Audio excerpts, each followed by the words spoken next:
My name is Zara, and I am 23 years old. I live in a small town with my parents and my younger brother, Allie. Life here is quiet and simple, but for me, it's been difficult. I work as a cashier at a local grocery store.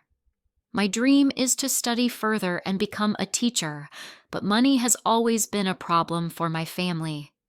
My father is a mechanic, and my mother is a housewife. My brother is in school, and we can barely afford his fees.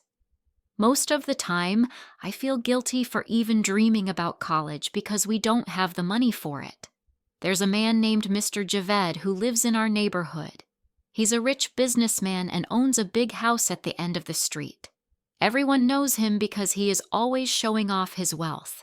He wears expensive clothes, drives a shiny black car, and talks loudly about his success. One day, my boss at the grocery store told me something shocking. Mr. Javed had accused one of our delivery boys of stealing from him. He called the police, and the poor boy was taken away. Everyone in the town was angry, but no one could say anything to Mr. Javed. Why I stole the money? I didn't plan to steal anything from Mr. Javed. It just happened one day when I went to his house to deliver groceries. He wasn't home, and his maid was busy in the kitchen. As I placed the grocery bags on the table, I noticed a drawer slightly open. Inside, I saw bundles of cash. For a moment, I froze. My heart started beating fast, and I looked around to see if anyone was watching. The thought of stealing scared me, but then I remembered my family's struggles. My father's back pain, my brother's broken school shoes, and my dream of becoming a teacher. All of it rushed into my mind. Before I knew it, my hand reached into the drawer, and I took a small bundle of cash. It wasn't much compared to what was in there, but it felt like a lot to me. I quickly hid it in my bag and left the house, pretending nothing had happened. That night, I couldn't sleep. The money felt heavy in my bag, and guilt kept eating at me. I knew what I had done was wrong, but I also felt that Mr. Javed wouldn't even notice the missing money. For him, it was just a small amount. For me, it was everything. The next morning, I decided to use the money wisely. I bought new shoes and books for Ali, medicine for my father, and saved the rest for my college fees.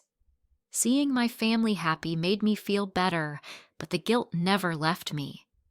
A week later, the police came to my house. My heart sank when I saw them. Mr. Javed had discovered the missing money and reported it. The police searched our home and found the remaining cash in my drawer. I couldn't lie anymore. I confessed to everything. My parents were shocked, and my mother started crying.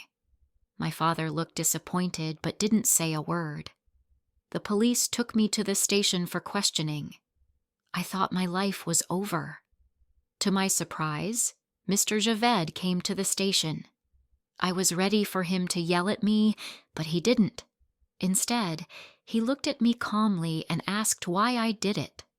I told him everything, the struggles, the dreams, and the guilt. I expected him to laugh or call me a liar, but he didn't. After a long pause, Mr. Javed said, "You should have asked for help instead of stealing." Then he did something I never expected.